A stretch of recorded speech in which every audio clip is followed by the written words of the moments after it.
നമ്മുടെ ജീവിതം ഗുണമുള്ളതാകണം, ഉപകാരമുള്ളതാകണം, നന്മയുള്ളതായിട്ട് മാറണം. അതാണ് നമ്മൾ മനസ്സിലാക്കേണ്ടത്.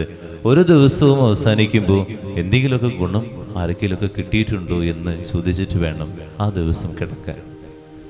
ഒരു ഉപകാരവും ഇല്ലാതെ ഇങ്ങനെ ജീവിച്ചു പോകുന്ന വ്യക്തികളായിട്ട് നമ്മൾ മാറരുത്. അതാണ് കർത്താവ് പറയുന്നത്, ഗോതമ്പ് മണി നിലത്ത് വീണ് അഴിയുന്നില്ലെങ്കിൽ അതേപടി ഇരിക്കും, അഴിയുന്നെങ്കിലോ കൂടുതൽ ഫലം പുറപ്പെടുവിക്കും.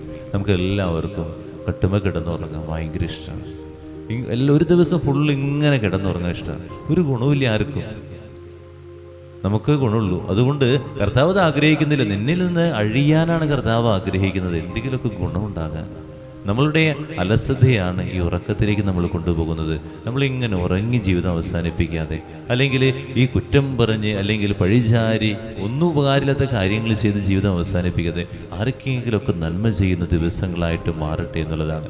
അൽഫോൻസമ്മയെക്കുറിച്ചാണ് ഈ വചനം പറയാറ്. അൽഫോൻസമ്മ തൻ്റെ സഹനത്തിലൂടെ തന്നെ ഗുണം നൽകുകയാണ് ഈ ലോകം മുഴുവന് വേണ്ടി. തൻ്റെ സഹനത്തിലൂടെ ലോകത്തെ വിശുദ്ധീകരിക്കുക, ആ മുറിയിൽ കിടന്നുകൊണ്ട് വിശുദ്ധീകരിക്കുക. നമുക്കതിനേക്കാൾ എന്തൊക്കെ ചെയ്യാൻ പറ്റും?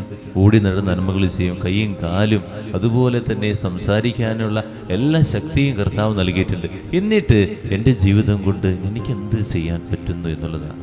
എൻ്റെ നാവ് കൊണ്ട് നന്മ പറഞ്ഞ്, മറ്റുള്ളവരെ പ്രോത്സാഹിപ്പിച്ച്, മറ്റുള്ളവർക്ക് ചെയ്യാൻ പറ്റുന്ന നന്മകൾ ചെയ്ത്, ഇങ്ങനെ ഗുണമുള്ള, ഉപകാരമുള്ള, നന്മയുള്ള ജീവിതങ്ങളായിട്ട് മാറാൻ സാധിക്കട്ടെ. പ്രാർത്ഥിക്കാം.